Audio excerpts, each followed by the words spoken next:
మనం ప్రజాస్వామ్యంలో ఉన్నాం, అందరికీ హక్కులు ఉన్నాయి. ఇక్కడ మన హక్కులు మనం వాడుకోవాలి, అందరం వాడుకోవాలి హక్కులు. ఒకప్పుడు విద్యా హక్కు లేదు, అందరూ చదువుకునే అధికారం లేదు. విద్యా హక్కు వచ్చింది స్వతంత్రం తర్వాత. ఒకప్పుడు ఆస్తి హక్కు లేదు అందరికీ, అందరూ ఆస్తులు సంపాదించుకోకూడదు. ఇప్పుడు ఆస్తి హక్కు వచ్చింది. ఒకప్పుడు పౌర హక్కులు లేవు, ఇప్పుడు పౌర హక్కులు వచ్చాయి. ఒకప్పుడు భావ ప్రకటన స్వతంత్రం లేదు, ఇప్పుడు భావ ప్రకటన స్వతంత్రం ఉంది. ఒకప్పుడు రాజ్యాంగం లేదు, సమగ్ర రాజ్యాంగం మన దేశంలో, మంచి రాజ్యాంగం లేదు మన దేశంలో. 1947 తర్వాతే మనకంటూ ఒక మంచి రాజ్యాంగం వచ్చింది.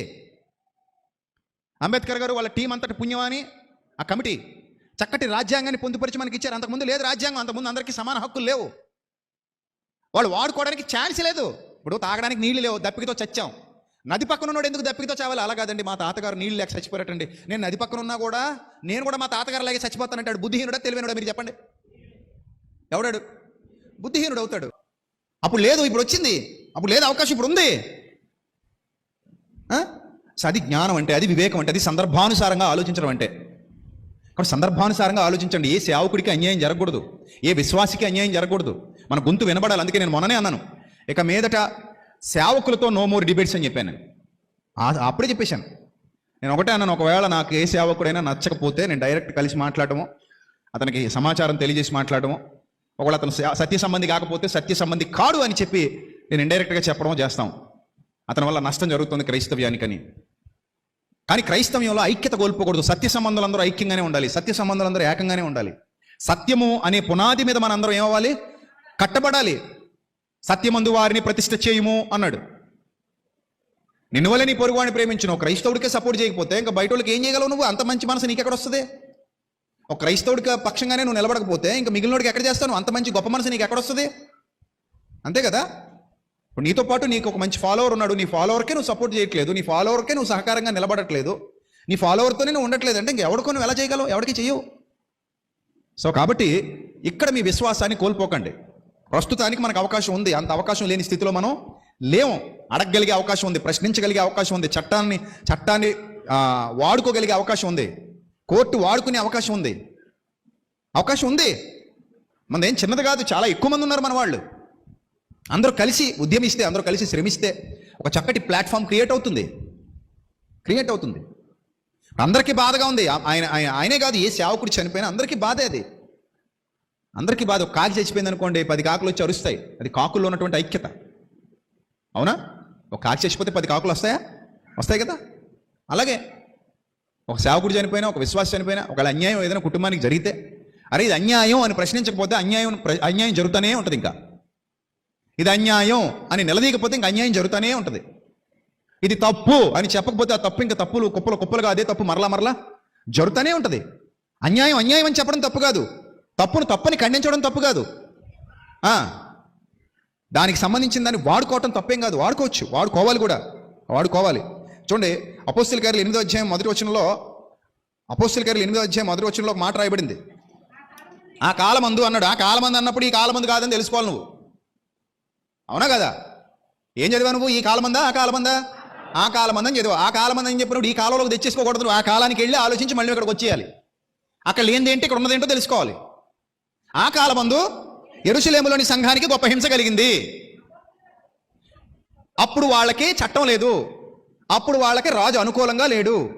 ఒక్కడి మీద ఉంది మొత్తం వ్యవస్థ. ఆ ఒక్కడి ఏ నిర్ణయం తీసుకుంటే అదే ఇంక అందరికీ ఆపాదిస్తున్నారు. ఆ ఒక్కడిని కంట్రోల్ చేయడానికి అతని పైన ఏమీ లేదు. కానీ ఇప్పుడు ప్రతి ప్రజాప్రతినిధిని, ఈవెన్ పిఎంను కూడా ప్రశ్నించగలిగేటువంటి పరిస్థితి కోర్టుకుంది, చట్టానికి ఉంది.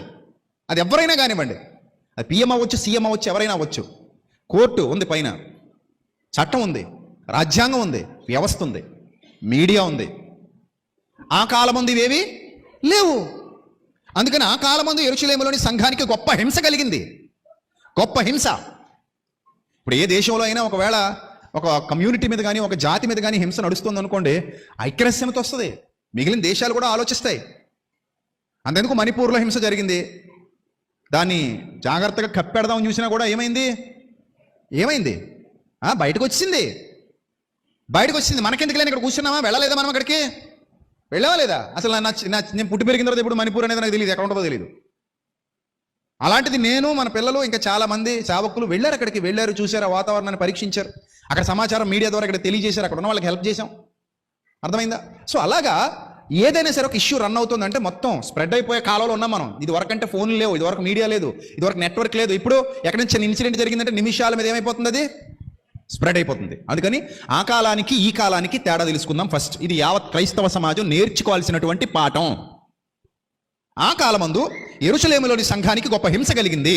కారణం ఏంటి? రాజు అనుకూలంగా లేడు, రోమా ప్రభుత్వం అనుకూలంగా లేదు.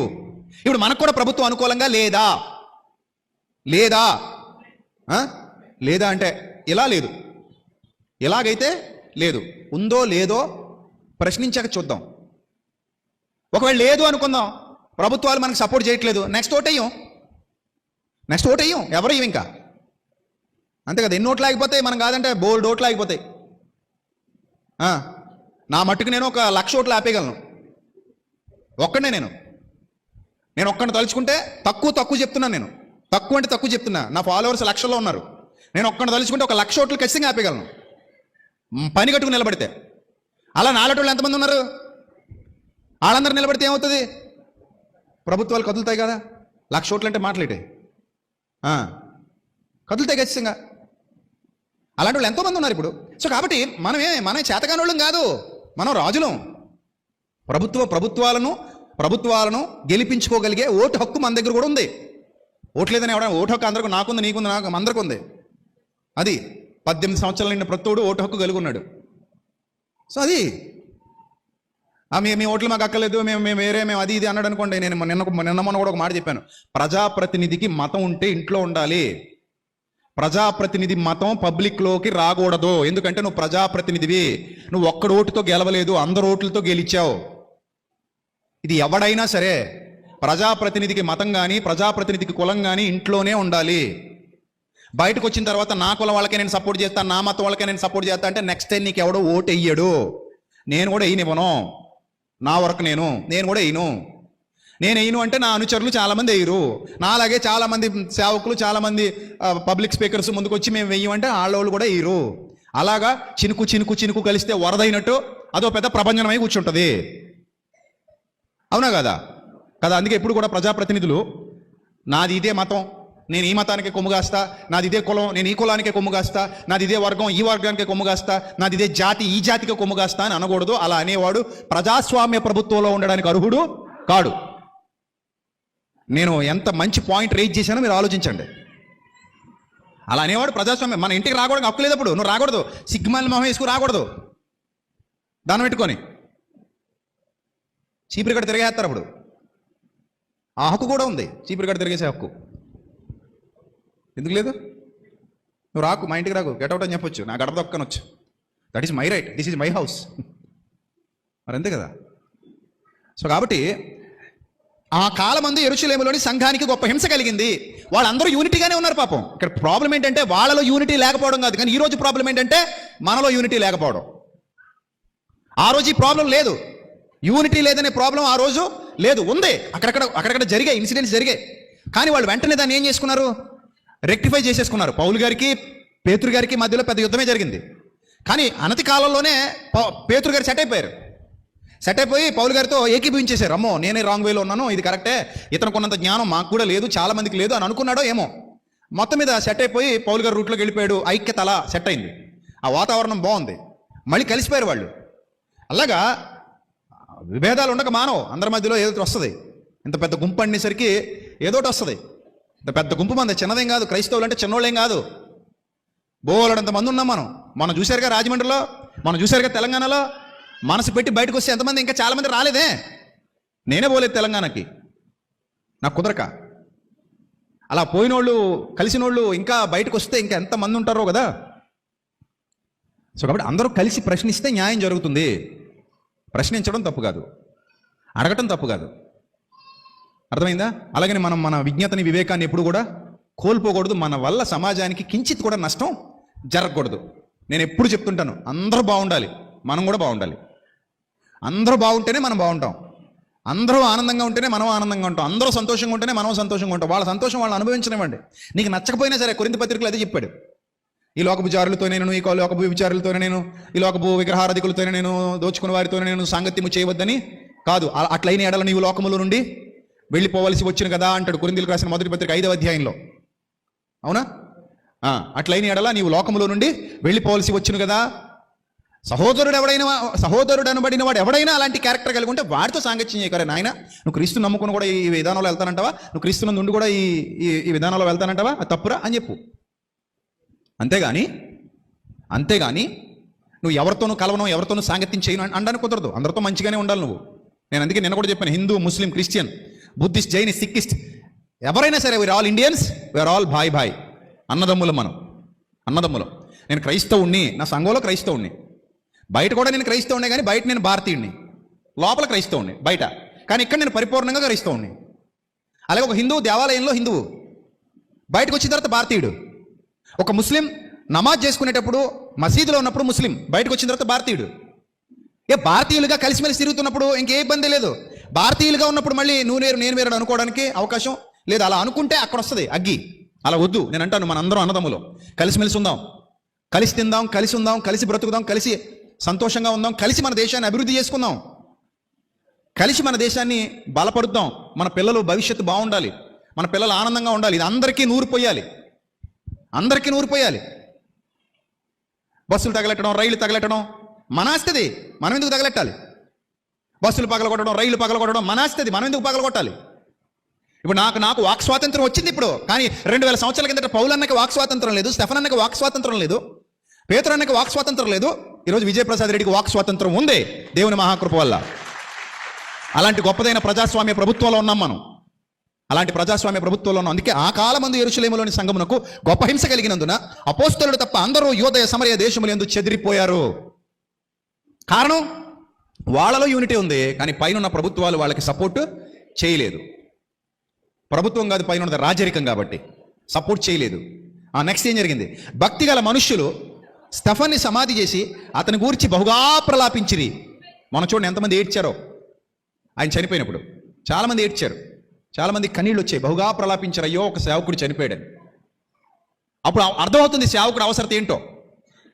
సేవకుడు ఉంటే ఎలా ఉంటుందో, సేవకుడు లేకపోతే ఎలా ఉంటుందో. సమర్థులు ఎప్పుడు చచ్చిపోకూడదు, నేను ఎప్పుడు అదే చెప్తాను. సమర్థుల్ని మనం కాపాడుకోవాలి. సమర్థులు ఎప్పుడు చచ్చిపోకూడదు. సమర్థులు చచ్చిపోతే సైన్యం బలహీనం అయిపోద్ది. సైన్యానికి ఎప్పుడు ఎవరు ఉండాలి? సమర్థులు ఉండాలి, ముందుండి నడిపించే నాయకులు ఉండాలి, వాళ్ళు జ్ఞానవంతులై ఉండాలి, వివేకవంతులై ఉండాలి. కామను మూర్ఖులు ఉంటారు, మనం కంగారు పడకూడదు. ఎవడో ఫోన్ చేశారంటే మన మినిస్ట్రీకి, నెక్స్ట్ నేను నేహేస్తావరా అని వీళ్ళు ఫోన్ చేసి, అన్న ఈ నెంబర్ ఏదో చెక్ చేయండి, ఈ నెంబర్ పోలీసులకి ఇవ్వండి, ఈ నెంబర్ గురించి మాట్లాడండి, మాకు ఫోన్ చేసి ఇలాగ అంటున్నాడు అన్నాడు రాయిష్. పక్కన పడేరా అన్నాను. పక్కన పడే ఇలాంటి బోర్డు వస్తుంటాయి మనకి. ఈ చెత్త అంతా పోగేసుకుని నెక్స్ట్ మళ్ళీ దాని గురించి మనం చెప్పుకుని అంత అవసరం లేదు.